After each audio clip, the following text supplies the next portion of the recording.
जिनको मेरी मदद करना है वो कर देना इसमें, और जो पहले से भेज चुके हैं उनका मन होगा तो भी मत भेजना, क्योंकि मैं बार बार आपसे नहीं मांगना चाहता। जो नहीं भेजा है वो भेज सकते हैं, और जिसको भेजना है वो भेज सकते हैं। यहाँ पर मैं सबका नाम मेंशन कर रहा हूँ जिन्होंने मुझे भेजा है। ये 3 लोगों ने और मुझे भेजा है 5 30 30 करके, और 2 लोगों ने और भेजा है। हमारे एक भाई ने तो 100 रुपये भेजा है, बहुत बढ़िया भाई। और भाई आप क्या कहना चाहते हैं मुझे समझ नहीं आ रहा, क्या आप ऑनलाइन से पैसे नहीं कमा सकते? भाई मैं मांग तो रहा हूँ, अगर कोई भेज रहा है तो ठीक है, नहीं भेज रहा तब बात अलग है। और इन्होंने क्या बोला है, नहीं तो 6,000 और 10 लाख भेज देंगे। भाई 10 तो सोच की बात भी नहीं है, तुम 6 ही भेज दो, वही बड़ी बात होगी। ठीक है, तो फिर जिनको भेजना है वो भेज दीजिए, और प्लीज ऐसे बकवास बातें ना कीजिएगा। ठीक है, बाय। और भेज सकते हो तो भेज देना, मेरे को तो कोई चांस नहीं है, बस ऐसे ही कमेंट करके चला गया।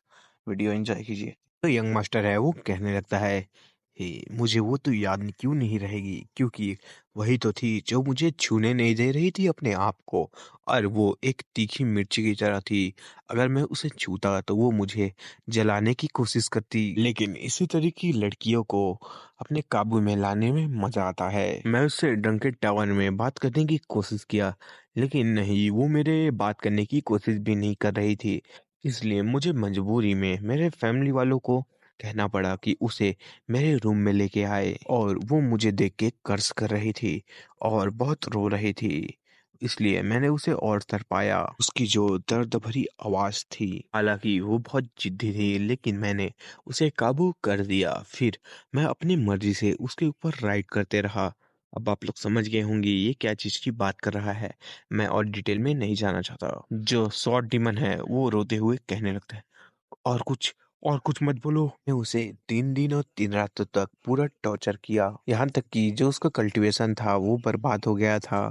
और उसके बाद मैंने उसके गले को बहुत ही प्यार से मरोड़ के तोड़ दिया। मैं तुम्हारी सिस्टर को इतने अच्छे से संभाल के रखा, तो क्या तुम मेरी तारीफ नहीं करोगे? कहकर हंसने लगता है। तो डीमन बहुत गुस्से में आ जाता है, वो चिल्लाते हुए कहने लगता है, तुम डीमन, तुम कमीने कहीं के, आखिरकार तुम जैसा कोई मर क्यों नहीं गया? तुम अब भी जिंदा क्यों हो? मैं तुझे जान से मार डालूंगा, तू नहीं बचेगा। जो एंसिस्टर होता है वो अपने शक्ति का इस्तेमाल करने लगता है। वो सिर्फ अपनी एक फिंगर से शॉर्ट डीमन को नीचे गिरा देता है। एंसिस्टर के हमले के कारण शॉर्ट डीमन के मुंह से ब्लड गिरने लगता है। डर कहने लगता है, तुम बस एक डीमन हो जो कुछ नहीं जानते। जो तुम्हारी सिस्टर है वो, जो मेरा होता है, सिर्फ उसके एक वेसल की तरह काम आया। वेसल मतलब जो कल्टीवेशन के लिए लड़की को इस्तेमाल किया जाता है ना, जिसे वो अपना खुद का कल्टीवेशन बढ़ाते हैं, उसे वेसल कहते हैं। ठीक है, मैंने जहाँ तक कि अभी तक मांगा देखा है या पढ़ा है उसके हिसाब से यही है। अब आगे बढ़ते, वेसल की तरह काम की ये, तो उसके लिए एक अपॉर्चुनिटी था कि वो अपनी जितनी भी गंदगी है उसे साफ कर पाई। इन सब के अलावा तुम सोच भी कैसे सकते हो कि तुम्हारी जो बहन है उसके खातिर तुम मेरे पोते को मार पाओ? तुम्हारी सोच के लिए ही तुम्हें मर जाना चाहिए। लीजू, लीजू नाम है, ठीक है, मैं बता देता हूँ आपका, लेकिन मैं इसको शॉर्ट डीमन कहूंगा। इन सब बातों को सुन के उसे और चोट लग रहा होता है, और वो कहने लगता है, तुम कमीने बुड्ढे कहीं के। मास्टर फिर से बकवास करने लगता है। वो कहने लगता है कि जो तुम्हारी बहन थी उसका मरना मेरे हाथों ही लिखा हुआ था। और इन सब को छोड़ो, तुम ये बताओ कि तुम डेविल, आखिरकार तुम्हारी हिम्मत कैसे हुई यहाँ आके इन सब बकवास को करने की? बाकी लोग उसका साथ लेते हुए कहने लगते हैं, ली यू जी, तुम्हारी जो सिस्टर है उसकी तो किस्मत की बात थी कि वो यंग मास्टर का साथ दे पाई और उसके हाथों मर पाई, लेकिन तुम्हें तो इस चीज का शुक्रिया मनाना चाहिए। लेकिन तुम यहाँ आके क्या यंग मास्टर को मारने की कोशिश कर रहे हो? यहाँ तक कि जो तुम्हारी सिस्टर है उसने तो अपना जान ही खोया था, लेकिन जो हमारे यंग मास्टर है उन्होंने तो अपना हाथ खो बैठा। उनका जो एन सिस्टर है वो कहने लगता है, सभी लोग देख रहे हैं कि यहाँ कौन गलत है। इन सब चीजों को देख के हमारा एमसी मन में सोच रहा होता है, जो अपनी बहन का बदला लेने के लिए अपने आप को इतना ताकतवर बनाया और आगे बढ़ा, उसे डेमोनिक का नाम ले दिया गया है। बड़े फैमिली का लड़का जो ये सब हरकतें करके भी उसे इन सब चीजों से कोई फर्क नहीं पड़ रहा, और सभी लोग उसको एक जेंटलमैन कह रहे हैं। सोचो तो ये कितना अजीब बात है। अभी सिस्टम ऑप्शन देता है चुनने के लिए। फर्स्ट ऑप्शन, आपको ली यूजी को अपना डिसाइपल बनाना है और उसकी मदद करना है उसका सिस्टर का बदला लेने में। और जो एंसेस्टर है वो खुद अपने पोते को मार डाले और उसके लिए आपको ये बधाई करे। इसके रिवॉर्ड के तौर पे आपको सुप्रीम फिस्ट टेक्निक मिलेगी, बैटल सेंट फिस्ट। ऑप्शन 2, जो होस्ट है वो चुपचाप रहे और इन सब चीजों को देखे। इसके रिवॉर्ड के तौर पे 10 लो ग्रेड के स्पिरिट क्रिस्टल मिलेंगे। इन ऑप्शनों को सुनने के बाद जो हमारा एमसी है वो थोड़ा गुस्से में हो जाता है और कहने लगता है, वाह वाह, इतना ज्यादा पैसा मैं तो अपनी पूरी जिंदगी में इसे कभी खत्म ही नहीं कर पाऊंगा। इससे अच्छा तो मैं भीख मांग लूं। इसका मतलब तो ये नहीं है सिस्टम कि मेरे पास सिर्फ चुनने के लिए सिर्फ एक ही ऑप्शन है, क्योंकि मैं आगे जाने के बारे में सोच ही रहा था।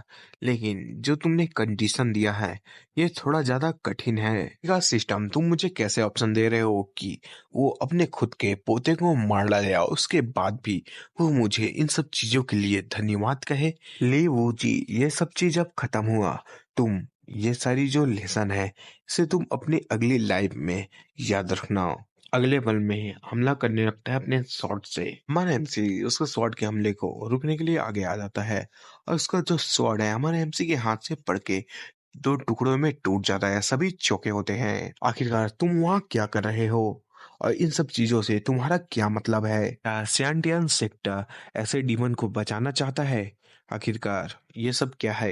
अभी ये बात नहीं है, अभी ये बात है कि ये स्वयं फैमिली के अंतर्गत आता है। और अगर ऐसे होते हैं तो जो स्याओ फैमिली है उसके ऊपर ये एक तमाशा नहीं होगा। जो एंसिस्टर है वो कहने लगता है, वेनरेबल, ये आखिरकार आपका ये क्या मतलब है कि आप इसे मानने से मेरे पोते को रोक रहे हैं? माना एमसी इसका जवाब में कहने लगता है, मैं इसे आज से अपना डिसाइपल लेता हूँ और अगर इसे कोई छूता है तो वो मुझे छू रहा है। बात को सुन के सभी चौंके होते हैं और कहने लगते हैं, क्या ये पागल हो गया है? आखिरकार इसके में इतनी हिम्मत आई कैसे कि ये ऐसे बात कर सके? जो स्वॉट डीमन है वो कहने लगता है, सीनियर सीनियर, मैंने आपके बारे में सुना है कि आप ईस्टर्न रीजन में अभी छाए हुए हैं, सब जगह आपकी बातें चल रही है, लेकिन आप मेरे लिए इनसे दुश्मनी ना ले। जिलिन, तुम यहाँ से चुपचाप चले जाओ, मैं ये सोचूंगा कि यहाँ कभी कुछ हुआ ही नहीं था। स्वॉट डीमन कहने लगता है, सीनियर, आपको यहाँ से अभी वक्त है तो चला जाना चाहिए। मैं आपके इस मदद के लिए बहुत ही ज्यादा आपके कर्ज में डूबा हूँ आपके इस काम के कारण, लेकिन अगर मैं आपसे अगली जिंदगी में मिलता हूँ तो ये जो कर्ज है इसे मैं किसी भी कीमत में चुकाने की कोशिश करूंगा, चाहे मुझे गधे या घोड़े की तरह आपका हर बात मानना ना पड़े, मतलब मानना पड़े। मन में सोच रहा होता है इन सब चीजों को देख के। हालांकि मुझे इसकी हालात जान के बहुत बुरा लगा, लेकिन किसी अनजान के लिए अपनी जान को दांव पे लगाना ये सही नहीं है। गुस्से में आ जाता है क्योंकि जो हमारा एमसी है होंग से कहने लगता है, होंग, तुम ये क्या कर रहे हो? तुम चुपचाप खड़े क्यों हो? यहाँ आओ और अपने जो जूनियर ब्रदर है उसे प्रोटेक्ट करने की कोशिश करो। होंग मुंह में कहता है, ठीक है मास्टर, लेकिन वो मन में सोच रहा होता है, व्हाट द हेल, आखिरकार तुम्हें मरना है तो तुम खुद मरो ना। तुम अपने साथ मुझे मारने की क्यों कोशिश कर रहे हो? तुम दोनों मास्टर और डिसाइपल, तुम दोनों को क्या लगता है कि तुम मेरे जिया फैमिली को ऐसे ही बुली कर सकते हो? और अपने कल्टीवेशन का इस्तेमाल करने लगता है। जो माउंटेन है वो हिलने लगता है। हॉन्ग कहने लगता है, ये जो मेरी मैजिक पावर है इसका जो फ्लो है वो रुक गया है, ये है पावर गैप। जो स्याओ है वो घबराते हुए कहने लगती है, आखिरकार यहाँ क्या चल रहा है? मैं अब अपनी जिंदगी में कभी भी ड्रिंक नहीं करने वाली। सी खुश हो जाता है और सोचने लगता है, हे, ऐसे ही बस तुम मेरे ऊपर हमला करो। मुझे ये तो नहीं पता है कि जो मेरा मिशन है उसे मैं कंप्लीट कैसे करूं, लेकिन अगर तुम मुझ पे हमला करते हो तो इसमें मुझे किसी भी तरीके से लॉस झेलना नहीं पड़ेगा। बस बहुत ज्यादा प्रेशर आने लगता है। मिस्टर को कुछ फील होता है, आखिरकार कौन है वहां? उसको ऑरा को देखने के बाद वो मन में सोच रहा था है, क्या एक वर्चुअल इमोर्टल और ये मुझसे ज्यादा ताकतवर फील हो रहा है? क्या ये का ये बैकअप है? तभी वहां से चिल्लाने की आवाज आती है, कौन है? ये जिल्लिन से आगे आता है और कहने लगता है, आखिरकार कौन कुत्ते की तरह भूख रहा है? हमें उस येलो लाइट में किसी की परछाई दिखाई जाती है। सिस्टर को भी ऊपर देखने में दिक्कत हो रहा होता है। वो कहने लगता है, आखिरकार मैं जान सकता हूँ कि कौन ये फेलो डेविस है? मतलब एक जैसा जो साथी होता है ना, उसको यही बोलते हैं। मेरे को ठीक से बोलते नहीं बना हो तो सॉरी। मन में सोच रहा होता है, मैं वर्चुअल इमोर्टल में पहुंच गया था इस बात की मैं खुशी के लिए सभी लोगों को बुला के अपने ताकत को दिखाना चाहता था। लेकिन अब मुझसे भी ज्यादा कौन वर्चुअल इमोर्टल यहाँ आ चुका है, जिसकी वजह से जितनी भी मेरी स्पॉटलाइट है वो यहाँ से चली गई। हमारा एमसी गॉगल पहन लेता है और कहने लगता है, आखिरकार कौन है जो यहाँ आ रहा है। और सियाओ बहुत कांप रही होती है। वहां जो आया होता है वो कहने लगता है, मैं फैदल एसेसन सेक्टर से यहाँ आया हूँ। मेरा जो डायोस टाइटल है वो जी यान है। जो यान बाकी जो दर्शक होते हैं वो बताने लगते हैं, हाँ हमें पता है कि ये बहुत ज़्यादा स्ट्रॉन्ग वेरेबल है और ये जो सेंट चाइल्ड है फैदल इमोर्टल सेक्टर का उसका मास्टर है। जो सेंट चाइल्ड है उसका ड्राव बर्बाद हो चुका है और जो 18 वेरेबल थे वो भी बर्बाद हो चुके हैं। तो ये ऐसे ही थोड़ी बैठे रहते हैं। तो लगता है कि ये एक्शन लेने के लिए यहाँ आ चुके हैं। अभी ये खुद यहाँ आ चुका है। तो जो ये जेनलिन है उसके लिए तो ये मुसीबत वाली बात है। मैंने सोचा नहीं था ये उसका कोई साथी नहीं बल्कि ये तो उसका दुश्मन है। लगता है कि मुझे कुछ करने की जरूरत ही नहीं पड़ेगी क्योंकि इसने अपना दुश्मन को ज्यादा ही बना लिया है। आज इस ब्रैड का यहाँ अंत हो जाएगा। उसको ग्रीटिंग करते हुए कहने लगता है, ये जिनलिंग यहाँ है। आप आपकी जो भी बातें हैं पर्सनल वो आप इसे निपटा सकते हैं यहाँ। मुझे तुमसे परमिशन लेने की जरूरत है इन सब चीजों को करने से पहले। हमारा एमसी मिडिल फिंगर दिखाते हुए कहने लगता है, मैं हूँ वो यंग मास्टर, बताओ आखिरकार क्या काम है। सब चीजों को देख के हम कहने की कोशिश करता है, मास्टर तुम। घबराया होता है वो, मन में सोच रहा होता है, क्या अब ये सब चीजें यहाँ खत्म होने वाली हैं?